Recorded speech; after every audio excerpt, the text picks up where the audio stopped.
tinanggap niya ang aming pamanhik, ngunit palibhasa ay lubas siyang masikap ay napariyan sa inyo sa sariling kalooban. Kaya patuloy po tayo sa pagkatuto mula sa mga lalaki doon sa New Testament. Amen? Mga lalaking abala sa gawain sa paglilingkod sa Panginoon. Una, natuto tayo kay Andrew na pinangaral ni Pastor Junji. Natuto tayo sa kanya yung halagaan ng pagdadala ng kaluluwa kay Kristo. Hindi man siya naging sikat kagaya ng kapatid ni Pedro, ngunit yung kanyang puso ay naging inspirasyon sa marami. Amen. At pangalawa, yung pinangaral ni Pastor JC about kay Barnabas, na isang lalaking kilala sa magiging encouragement sa iba. Isang lalaking kung paano siyang taga-suporta, tagapagpalakas ng loob at tagapamagitan sa mga mahirap na sitwasyon. Kaya ngayon naman, isang bagong hamon ang ating haharapin ngayong umaga. Na isang lalaking may pagmamalasakit, katapatan at kahandaan at higit sa lahat may pagmamalasakit sa iglesia.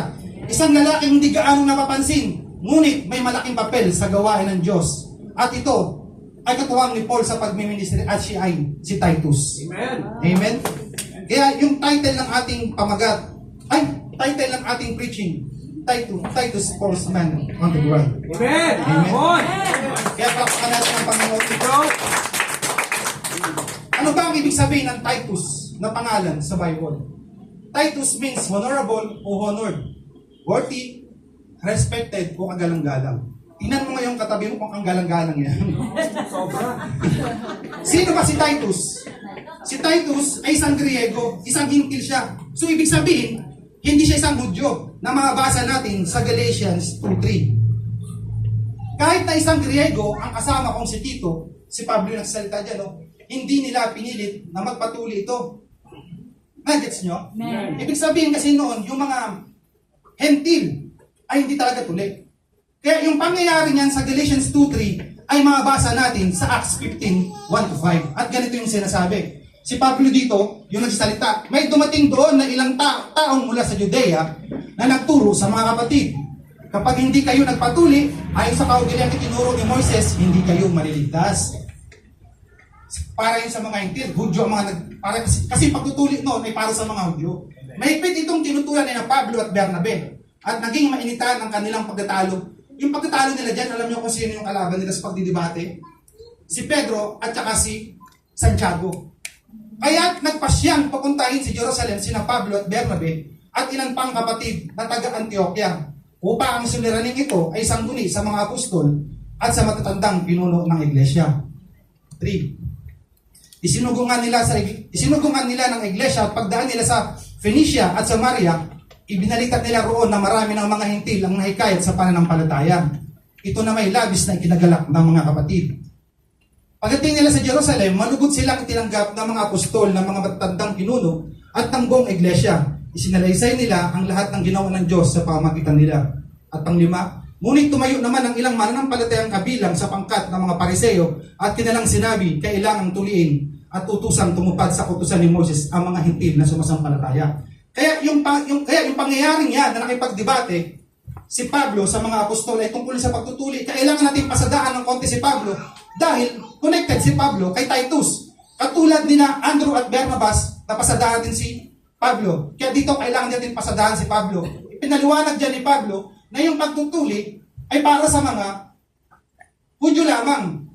Dahil yung pagtutuli, sabi nga doon, sa mga hintil ay hindi na kailangan silang tuliin. Dahil sila ay maliligtas din naman. At ipinaliwanag ni Pablo, ang pagtutuli ay bahagi ng tipan ng Diyos kay Abraham na naging batas sa panahon ni Moises. At ipinaliwanag pa ni Pablo na ang totoong pagtutuli ay yaong nasa puso at hindi sa pamamagitan ng batas. Kaya yung time na yan na unang pagbiministry ni Pablo, na nakasama niya si Titus. Yun na yun, doon na pumapasok yun. Kaya si Titus ay tinawag ni Pablo na anak sa pananampalataya na matatagpuan natin sa Titus 1:4. Ay Tito, na aking tunay na anak ayon sa pananampalataya ng lahat, biyaya at kapayapaan nawang mula sa Diyos Ama at kay Kristo Jesus na tagapagligtas natin. Kaya kung pag-aaralan natin ang buhay ni Titus, siya yung pinakamatagal na nakasama ni Pablo sa pagmiministry. Tahimik man ang Bible sa ibang parte ng buhay ni Titus, pero isa lang sinisigurado ko sa inyo, hindi siya natutulog sa kangkungan. Amen. Nagtatrabaho siya. Nagmi-ministry siya. nagba-Bible study siya. At higit sa lahat, nagsusoul win siya. Kaya pag-aralan pa natin ngayon ang ibang buhay ni Titus according sa Bible. Kaya sa point number 1 natin, sa 2 Corinthians 8:16, ganito ang sinasabi. Datapwat salamat sa Diyos na naglagay sa puso ni Tito niya ang masikap na pag-iingat sa inyo. At yung number 1 point natin, Titus has the same concern as Paul. Si Paul ang mentor ni Titus na malamang sa malamang ay kaisa sila ng puso sa paglilingkod sa Panginoon. Sinabi natin kanina na sa simula ng pagmiministry ni Paul ay kasama niya na si Titus. Ayon sa pag-aaral, ang 2 Corinthians ay sinulat ni Titus 1 taon bago matapos niyang masulat ang 1 Corinthians. Kaya isinulat ni Titus yung 2 Corinthians nung siya ay nasa Macedonia na mababasa natin sa 2 Corinthians 2:12-13. At ganito yung sinasabi, nang dumating ako sa Troas upang mangaral ng magandang balita tungkol kay Kristo, nagbukas ang Panginoon ng pintuan upang mag-isagawa iyon. 13. Ngunit hindi nila ako mapanatag sapagkat hindi ko natagpuan doon si Tito na aking kapatid. Kaya ako'y nagpaalam sa mga taga roon at nagtuloy sa Macedonia. Kaya nagpunta si Paul sa Troas at hinanap niya si Titus. At nung hindi niya makita si Titus, si Paul ay pumunta ng Macedonia. Ipinapahiwatig nito dahil hindi niya makita si Titus dahil ito hinahanap niya. Ang ibig sabihin nito ay maalaga si Titus kay Pablo na mabasa natin sa 2 Corinthians 7:6-7. Subalit ang Diyos na umaaliw sa naghinagpis ay nagbigay aliw sa amin sa pagdating ni Tito.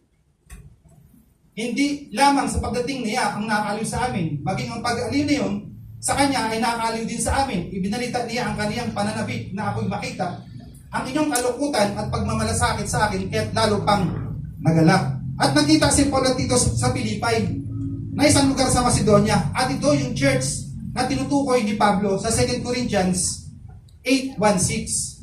Maraming verse to. Ang habang pag-aaralan nito, kahit ako nabuong ako dito.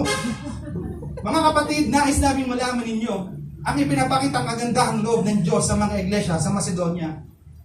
Dumanas sila ng matinding kahirapan at ito isang mahigpit na pagsubok sa kanila. Ngunit sa kabila ng kanilang pag-ikahos, masayang-masaya pa rin sila at bukas palad sa pagbibigay.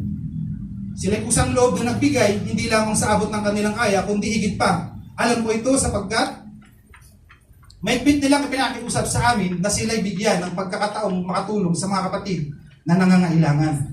At higit pa sa inasahan namin, ibinigay nila ang kanilang sarili una sa Panginoon at pagkatapos ay sa amin ayon sa kalooban ng Diyos.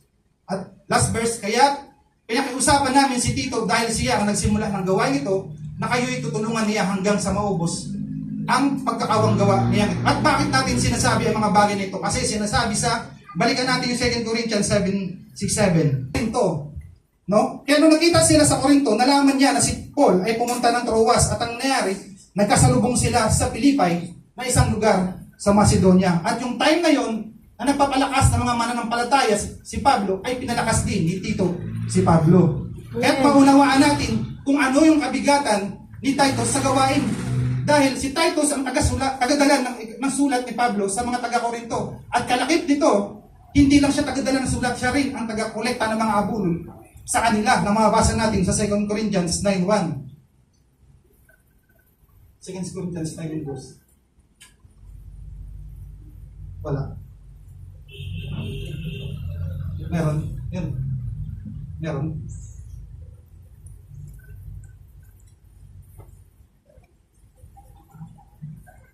Iyasa, tungkol kay Tito, siya aking kasama at kamanggagawa sa pagpapagal sa inyo o sa aming mga kapatid, sila ay mga sugo ng mga iglesia at kaluwalhatian ni Kristo. Kaya partner at co-worker ang turing ni Paul kay Titus. Dito natin mas maunawaan yung paglilingkod ay dapat parehas yung vision at hangarin natin sa ating mga pastors at mga leaders. Amen. Pagkamat magkaiba ng lahi sina Pablo at Titus, pero pinagkaisa sila sa Espiritu at ito ay tinatawag natin na unity in diversity.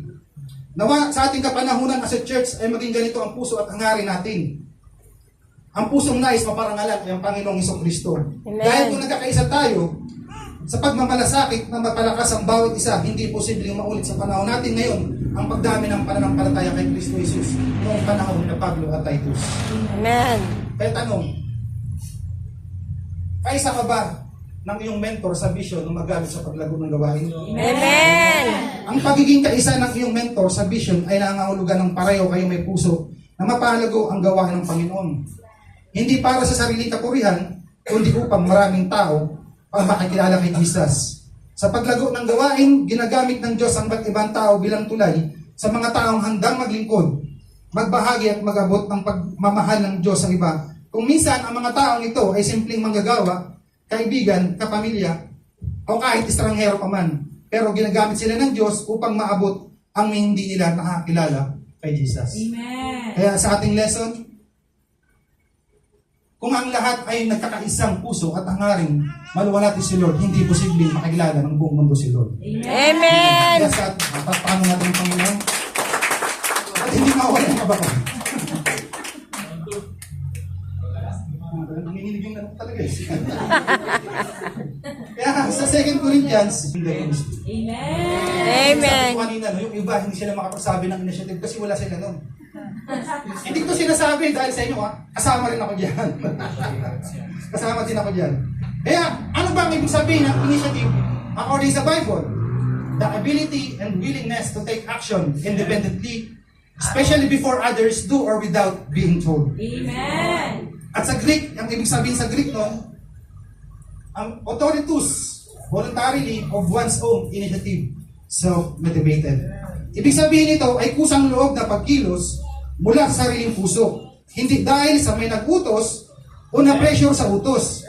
Hindi ginawa niya ang dapat niyang gawin at makakaya niyang gawin. Amen. At ganyan si Tito, hindi mo na siya kailangang utusan. Amen. Ikaw ba, kailangan ka bang utusan? Let's go.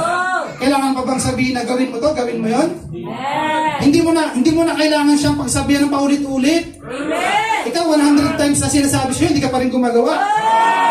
Hindi mo na kailangang palalahanan pa. Dahil kuha niya na yon. Alam niya na ang kanyang dapat gawin. Ikaw 100 times na, hindi mo pa rin alam ang dapat mong gawin. Di ba? Kaya dapat, ang puso niya, hindi lang nakikinig, kundi ito'y handang kumilos. Amen. Dahil ang layunin ng Panginoon ay naging personal na iyang misyon. At kapag ang isang disipulo ay may puso tulad ni Tito, hindi na siya nag-aantay ng utos. Amen. Tayo kasi minsan, disusi tayo. Let's go. Dahil siya mismo ang naghahanap ng paraan para mapaglingkod. Hindi dahil gusto niyang sumikat, kundi dahil gusto niyang sumunod. Sa atin kasi ngayon, kailangan pa ng spotlight bago tayo sumunod. No? Kailangan mapuri pa tayo. Kailangan di tayo sa unahan para sumunod tayo. Gusto nyo lagi, nakikita sila sa unahan. Kaya ako nga, nahihiya eh.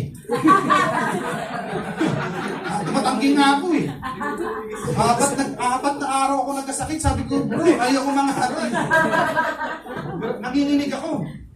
Ay, sabi ko, kung itong kalooban ng Panginoon, bakit hindi kayo sabi? Walang pumapasok, hindi nagsisingin sa utak ko. Kahit anong pag-aaral ko, walang pumapasok talaga, promise. Nanginig lang eh. Ako nababalik. Hindi sa umiyan ka. Kaya pala nung nanuntok sa train ako, tawa ko ng tawa. Tapos si Doris,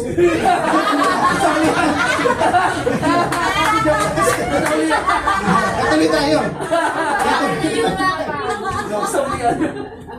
Siguro yung mga adik ko na lang yung unin nyo, ha? Bang na kamay. Kaya, alam. Joke lang. Kaya tuloy tayo. Hindi dahil may nakatingin, kundi dahil ang Diyos ay nararamdaman. Hindi dahil parte siya ng ministry, kundi dahil ang ministeryo ay sinasa puso at sinasa buhay niya. Amen? Maraming naging ministry si Tito, katulad ng pastoral ministry. Siya rin ang nangolekta ng pananalapi, yung mga abuloy. Yung sinabi ko kanina. Para sa gawain ng Diyos, ito yung... At nagbibigay din siya ng tulong sa mga manampalatayang nangangailangan. At gusto kong bigyan ng diin ang isa kanyang ministry bilang tagapagatid ng sulat sa 2 Corinthians 7:6-7. Kaya nung inutusan ni Pablo si Tito, naging handa siya, kusang loob siyang pumunta at hindi siya napilitan. Ginawa niya ito upang may kasiglahan at kahandaan. Bakit ang layo ng lalakbay mo? Ilang araw ka maglalakbay, magiging happy ka ba nun? Tapos ikaw lang mag-isa, yung iba nga kapag utusan mo lang dyan sa kanto, tinatamad na, sasabihin mainit. Amen. Amen!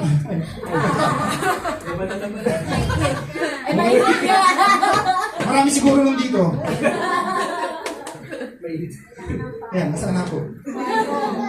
Yung pa kaya naglalakbay tayo ng malayo, and according sa study mula Efeso, kung nasaan si Pablo nang unang ipasulat ang liham papunta sa Korinto. Si Tito ang inutusan ni Pablo para magdala ng sulat sa mga taga-Korinto. At hindi biro ang paglalakbay noon kasi pinakamabilis mong sakyan ay eroplano. Ilang oras lang naroon ka na sa destiny mo. Pero noon, sasakay siya ng bangka, tatawid ang dagat, tapos maglalakad pa, matutulog sa daan kasi walang masakyan. Baka kung sa'yo mangyari yan, wala ka nang pagkukusap, tapos marami ka pang complaints. May guys, mga yun yung realidad ng panahon ni Tito. O kung ikaw mismo ang maglalakad ngayon, walang expressway. Bundok lang, kilog, mas mabagal pa. May panahon ng pahinga, sabat, ulan, pagod. Posibleng aabutin ng 30 to 40 days o higit pa na totoong buhay, no? Ang haba nun, no? Maglalakad ka lang nga, no? Siguro dapat ito kinamit siya kaya na kinarili na, eh. Lakarin mo, no? Tapos meron kang app. Ayun. Kundi may pagkukusa. Amen. Kasi hindi lang siya nagtatrabaho para sa tao, kundi naglilingkod siya para sa Diyos. Amen. Alam niya na bawat sandali ay mahalaga. Bawat pagkakataon ay oportunidad para maglingkod sa iba. Amen. At kahit walang pumapalakpak, kahit walang nakakita, gumagawa pa rin siya dahil alam niya ang Panginoon ang kanyang audience. Nawa, maging ganito tayo kay Tito, isang disipulo na may puso, hindi laging visible pero palaging available. Amen. Hindi kailangang pilitin kasi kusa siyang umiinit sa presensya ng Diyos. Amen. Hindi umatras sa gawain, kundi kusa pang lumalapit na nagsasabi na ako na po ang gagawa para sa Panginoon. Amen. Na hindi mo na laging inutusan, kundi laging available, lalo na kung kinakailangan. Kaya isa lang ang gusto kong sabihin, maging kagaya tayo. Amen. Kailangan pa bang utusan kung alam mo sa sarili mo ay kaya mo naman? Amen. Na, kung may kusa ka, bakit pa tayo kailangan pag-alalahanin sa gawain? Bakit kailangan pang i-remind sa devotion at panalangin? Amen. Bakit kailangan pang hamunin sa giving? This not just as church, kundi maging sa bahay, sa paralan, sa trabaho, upang makita ng mga na kay Kristo ang totoong buhay natin. Amen. Kaya, alam nyo, yung pinag-aaralan natin, ansin nyo mula kay Andres, kay Barnabas, it's all about soul winning. Alam nyo, nung magkasama kami ni Pastor Dave, no? Kay Pastor Dave, ni Dave sa SM North EDSA. Alam ni Dave na nagdadala ako ng maraming mga kaluluwa. Talagang maliit lang yung sahod ko. Siguro gano'n yung Dave, 325 yung minimum. Nagtatabi ako, nagtatak ko si Jury noon, maliit pa yun. Tapos, nagtatabi ako mula Lunes, nagtataya ako ng loto ha. Noong time na yun, nagtataya pa ako ng loto, nananalo ko sa loto. Tapos, iniipon ko para may pamasahe ako dun sa mga nadadala kong katrabaho. Ang dami kong dinadala. Amen. Amen. Kailang karamihan, alam nila yan. Amen. Dave. Sabi nga ni Pastor Edward, magsalita, pag nandito ako sa ulam, yung totoo lang yung sasabihin mo. Amen, no? Kaya, pero, nung nagdadala ako ng maraming kaluluwa, hininto ko. Kasi puro babae. Bakit, Dave? Sabihin mo din. Bakit? Bakit? Nagkakagusto sa'yo. Ayun. Totoo. Hindi, totoo. Hindi, totoo. Kahit ganito mukha ko, marami na nalilibang dito. Marami natin. Kailangan natin mag-solving. Kailangan natin may katulong na magbayad ng renta dito. Tuturuan sila. Hindi natin kaya. Hindi kaya ng mga pastor natin na mag-solving. Kundi tayo yun. Mag-solving din dapat tayo. Para mas makalipat tayo ng mas malaking place. Kaya yung lesson natin, ang taong handang magpagamit sa Lord ay may pag-uusap. Amen. Kaya sa ating huli na verse sa Titus 1:5. Iniwan kita sa Creta upang ayusin mo ang mga bagay na kulang pa at magtalaga ng mga matatanda sa bawat bayan ayon sa Titus o sa iyo. Kaya yung pangatlong puntos, Titus finished what Paul had started and did. Itong sulat ni Paul kay Titus ay tinuturang na pastoral letter katulad ng 1 Timothy at 2 Timothy. Sinulat ito ni Paul around 666 AD sa pagitan ng kanilang una at ikalawang pagkabilanggo. Si Paul ay naglakbay patungo ng isla ng Crete around 61 AD. At kasama na niya si Titus noong panahong ito dahil sa Titus 1:5 nating binasa. Iniwan roon ni Paul si Titus upang ipagpatuloy ang mga hindi natapos gawin ni Paul sa Crete, kasama nito ang pag-appoint sa mga leaders. Kaya imay natin yung Titus 1:5. Sa Titus 1:5a, yung iniwan kita sa Crete, sa Crete. historical background dito ni Paul. Si Apostol Pablo bilang isang misyonaryo ay nagtatag ng mga iglesia sa iba't ibang lugar. Isa sa mga lugar na ito ay ang isla ng Creta, isang lugar na kilala noon sa kultura ng kasinungalingan at imoralidad. Dahil sa Titus 1:12, nagsimula na roon ang gawain, ngunit maraming kulang at hindi pa maayos ang struktura ng iglesia. Kaya sabi ni Pablo kay Tito, iwan kita dito sa Creta. Kaya tandaan natin, ang katapatan sa misyonaryo ay isa lamang tungkol sa pagsisimula ng isang gawain, kundi ito ay pagtugon sa tawag ng Diyos. Kahit mahirap, kahit sa mga lugar na hindi komportable, kahit sa mga lugar na ayaw mo, pero iyon ang gusto ng Diyos para sa iyo. Amen. Tulad ni Pablo, tayo rin ay tinatawag na magiging matapat sa pagtatanim ng binig ng Ebanghelyo, saan man tayo dalhin ng Diyos. At sa Titus 5b, upang ayusin mo ang mga bagay na kulang pa. Iniwan ni Pablo si Tito sa Creta upang ayusin ang mga bagay na kulang pa. Hindi lahat kayang ayusin ng iglesia ng Creta, pero si Tito, bilang isang matured na leader, ay hinirang para magpatuloy sa isang mahirap na misyon. Ang tunay na katapatan sa ministeryo ay nagsusubok hindi lamang sa simula, kundi sa gitna ng pamamagitan ng pagtatalaga ng mga matatanda sa bawat bayan.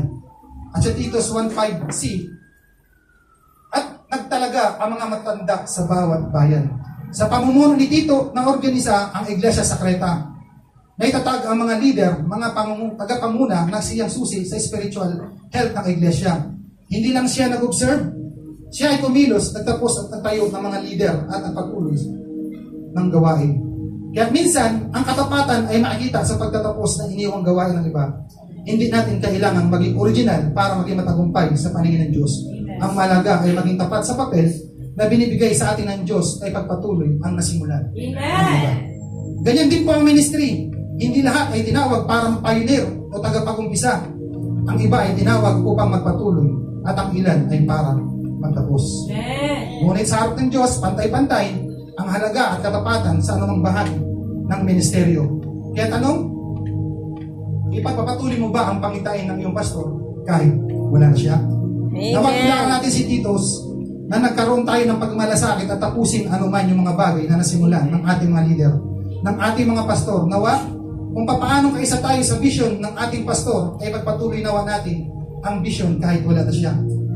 Kung paano tayo maging kaisa sa ating mga pastors, pangitain habang siya'y narito pa, naway manatili tayong tapat at tagapagdala ng pangitain kahit wala na sila, sapagkat ang pangitain ay hindi galing sa tao, kundi ipinagkaloob ng Diyos. Ang ating katapatan sa pagpapatuloy nito ay patunay ng ating pagtalima sa kalooban ng Diyos at hindi lamang sa tao. Yun, ang ating lesson na yun. Ano man ang sinimulan ng ating mga pastor ay kailangan natin ipagpatuloy upang bawat salita ay magpatuloy at tapat ng paglilingkod sa Panginoon. Amen. Kaya palakpakan natin ang Panginoon.